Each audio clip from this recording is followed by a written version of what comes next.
ابو معاویہ نے بیان کیا، ان سے اعمش نے، ان سے مجاہد نے، ان سے طاؤس نے اور ان سے ابن عباس رضی اللہ عنہ نے کہ نبی کریم صلی اللہ علیہ وسلم کا گزر ایسی 2 قبروں پر ہوا جن پر عذاب ہو رہا تھا۔ آپ صلی اللہ علیہ وسلم نے فرمایا کہ ان پر عذاب کسی بہت بڑی بات پر نہیں ہو رہا، صرف یہ کہ ان میں ایک شخص پیشاب سے نہیں بچتا تھا اور دوسرا شخص چغل خوری کیا کرتا تھا۔ پھر آپ صلی اللہ علیہ وسلم نے کھجور کی ایک ہری ڈالی لی اور اس کے 2 ٹکڑے کر کے دونوں قبر پر ایک ایک ٹکڑا گاڑ دیا۔ لوگوں نے پوچھا کہ یا رسول اللہ صلی اللہ علیہ وسلم، آپ نے ایسا کیوں کیا ہے؟ آپ نے فرمایا کہ شاید اس وقت تک کے لیے ان پر عذاب کچھ ہلکا ہو جائے جب تک یہ خشک نہ ہوں۔ صحیح بخاری حدیث نمبر 1361۔ حضرت علی رضی اللہ عنہ نے بیان کیا، کہا کہ ہم بقیع غرقد میں ایک جنازے کے ساتھ تھے، اتنے میں رسول اللہ صلی اللہ علیہ وسلم تشریف لائے اور بیٹھ گئے۔ ہم بھی آپ کے ارد گرد بیٹھ گئے۔ آپ کے پاس ایک چھڑی تھی جس سے آپ زمین کریدنے لگے۔ پھر آپ صلی اللہ علیہ وسلم نے فرمایا کہ تم میں سے کوئی ایسا نہیں یا کوئی جان ایسی نہیں جس کا ٹھکانہ جنت اور دوزخ دونوں جگہ نہ لکھا گیا ہو، اور یہ بھی کہ وہ نیک بخت ہوگی یا بدبخت۔ اس پر ایک صحابی نے عرض کیا، یا رسول اللہ صلی اللہ علیہ وسلم، پھر کیوں نہ ہم اپنی تقدیر پر بھروسہ کر لیں اور عمل چھوڑ دیں، کیونکہ جس کا نام نیک دفتر میں لکھا ہے وہ ضرور نیک کام کی طرف رجوع ہوگا، اور جس کا نام بدبختوں میں لکھا ہے وہ ضرور بدی کی طرف جائے گا۔ حضور اکرم صلی اللہ علیہ وسلم نے فرمایا کہ بات یہ ہے کہ جن کا نام نیک بختوں میں ہے ان کو اچھے کام کرنے میں ہی آسانی معلوم ہوتی ہے، اور بدبختوں کو برے کاموں میں آسانی نظر آتی ہے۔ پھر آپ صلی اللہ علیہ وسلم نے اس آیت کی تلاوت کی، فَأَمَّا مَنْ أَعْطَى وَاتَّقَى۔ صحیح بخاری حدیث نمبر 1362۔ خالد حذا نے بیان کیا، ان سے ابو قلابہ نے اور ان سے ثابت بن ضحاک رضی اللہ عنہ نے کہ نبی کریم صلی اللہ علیہ وسلم نے فرمایا کہ جو شخص اسلام کے سوا کسی اور دین پر ہونے کی جھوٹی قسم قصدن کھائے تو وہ ویسا ہی ہو جائے گا جیسا کہ اس نے اپنے لیے کہا ہے، اور جو شخص اپنے آپ کو دھاردار چیز سے ذبح کر لے اسے جہنم میں اسی ہتھیار سے عذاب ہوتا رہے گا۔ صحیح بخاری حدیث نمبر 1363۔ امام حسن بصری نے کہا کہ ہم سے جندب بن عبداللہ بجلی رضی اللہ عنہ نے اسی بصرے کی مسجد میں حدیث بیان کی تھی۔ نہ ہم اس حدیث کو بھولے اور نہ یہ ڈر ہے کہ جندب رضی اللہ عنہ نے رسول اللہ صلی اللہ علیہ وسلم پر جھوٹ باندھا ہوگا۔ آپ نے فرمایا کہ ایک شخص کو زخم لگا، اس نے زخم کی تکلیف کی وجہ سے خود کو مار ڈالا۔ اس پر اللہ تعالیٰ نے فرمایا کہ میرے بندے نے جان نکالنے میں مجھ پر جلدی کی، اس کی سزا میں جنت حرام کرتا ہوں۔ صحیح بخاری حدیث نمبر 1364۔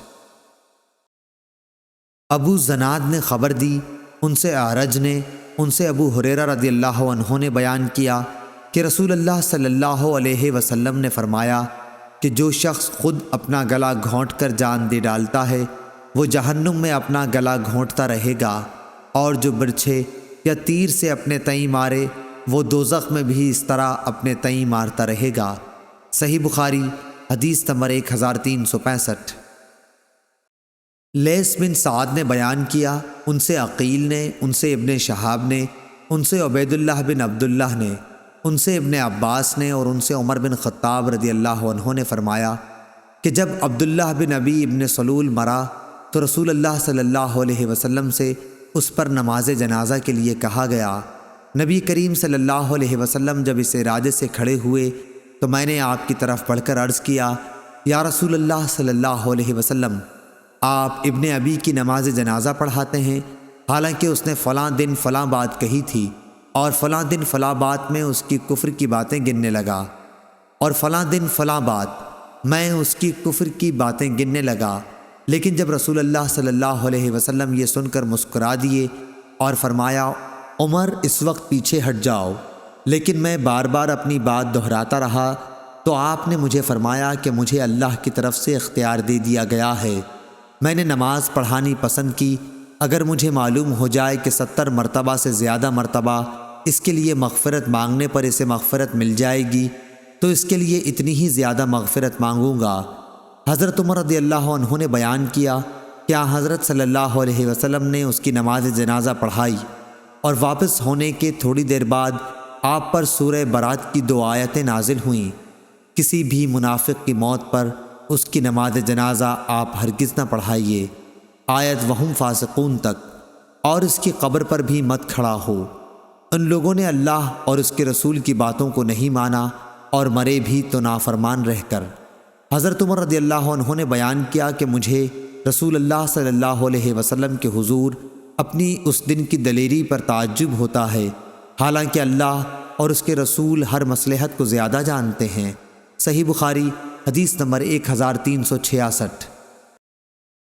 عبدالعزیز بن صہیب نے بیان کیا، کہا کہ میں نے انس بن مالک رضی اللہ عنہ سے سنا، آپ نے فرمایا کہ صحابہ کا گزر ایک جنازے پر ہوا، لوگ اس کی تعریف کرنے لگے کہ کیا اچھا آدمی تھا، تو رسول اللہ صلی اللہ علیہ وسلم نے یہ سن کر فرمایا کہ واجب ہو گئی۔ پھر دوسرے جنازے کا گزر ہوا تو لوگ اس کی برائی کرنے لگے، حضور صلی اللہ علیہ وسلم نے پھر فرمایا کہ واجب ہو گئی۔ اس پر حضرت عمر بن خطاب رضی اللہ عنہ نے پوچھا کہ کیا چیز واجب ہو گئی؟ حضرت صلی اللہ علیہ وسلم نے فرمایا کہ جس میت کی تم لوگوں نے تعریف کی ہے اس کے لیے تو جنت واجب ہو گئی، اور جس کی تم نے برائی کی ہے اس کے لیے دوزخ واجب ہو گئی۔ تم لوگ زمین میں اللہ تعالیٰ کے گواہ ہو۔ صحیح بخاری حدیث نمبر 1367۔ عفان بن مسلم صفار نے بیان کیا، کہا کہ ہم سے داؤد بن ابی الفرات نے، ان سے عبداللہ بن بریدہ نے، ان سے ابو الاسود علی نے کہ میں مدینہ حاضر ہوا، ان دنوں وہاں ایک بیماری پھیل رہی تھی۔ میں حضرت عمر بن خطاب رضی اللہ عنہ کی خدمت میں تھا کہ ایک جنازہ سامنے سے گزرا، لوگ اس میت کی تعریف کرنے لگے تو حضرت عمر رضی اللہ عنہ نے فرمایا کہ واجب ہو گئی۔ پھر ایک اور جنازہ گزرا، لوگ اس کی بھی تعریف کرنے لگے، اس مرتبہ بھی آپ نے ایسا ہی فرمایا کہ واجب ہو گئی۔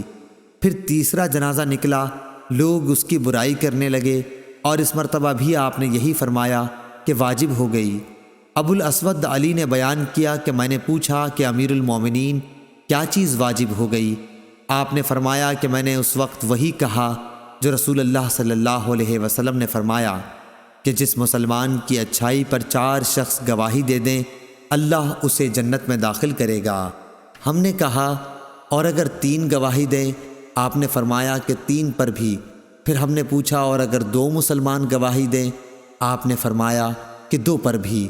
ہم نے یہ نہیں پوچھا کہ اگر 1 مسلمان گواہی دے تو کیا؟ صحیح بخاری حدیث نمبر 1368۔ حفص بن عمر نے بیان کیا، کہا ہم سے شعبہ نے، ان سے علقمہ بن مرثد نے، ان سے سعد بن عبیدہ نے، اور ان سے برا بن عازب رضی اللہ عنہ نے کہ نبی کریم صلی اللہ علیہ وسلم نے فرمایا کہ مومن جب اپنی قبر میں بٹھایا جاتا ہے تو اس کے پاس فرشتے آتے ہیں، وہ شہادت دیتا ہے کہ اللہ کے سوا کوئی معبود نہیں اور محمد صلی اللہ علیہ وسلم اللہ کے رسول ہیں۔ تو یہ اللہ کے اس فرمان کی تعبیر ہے جو سورہ ابراہیم میں ہے کہ اللہ ایمان والوں کو دنیا کی زندگی اور آخرت میں ٹھیک بات یعنی توحید پر مضبوط رکھتا ہے۔ صحیح بخاری حدیث نمبر 1369۔ علی بن عبداللہ مدینی نے بیان کیا، کہا کہ ہم سے یعقوب بن ابراہیم نے، ان سے ان کے والد نے، ان سے صالح نے، ان سے نافع نے کہ ابن عمر رضی اللہ عنہ نے انہیں خبر دی کہ نبی کریم صلی اللہ علیہ وسلم کنویں جس میں بدر کے مشرک مقتولین کو ڈال دیا گیا تھا والوں کے قریب آئے اور فرمایا تمہارے مالک نے جو تم سے سچا وعدہ کیا تھا اسے تم لوگوں نے پا لیا۔ لوگوں نے عرض کیا کہ آپ مردوں کو خطاب کرتے ہیں۔ لوگوں نے عرض کیا کہ آپ مردوں کو خطاب کرتے ہیں۔ آپ صلی اللہ علیہ وسلم نے فرمایا کہ تم کچھ ان سے زیادہ سننے والے نہیں ہو، البتہ وہ جواب نہیں دے سکتے۔ صحیح بخاری حدیث نمبر 1370۔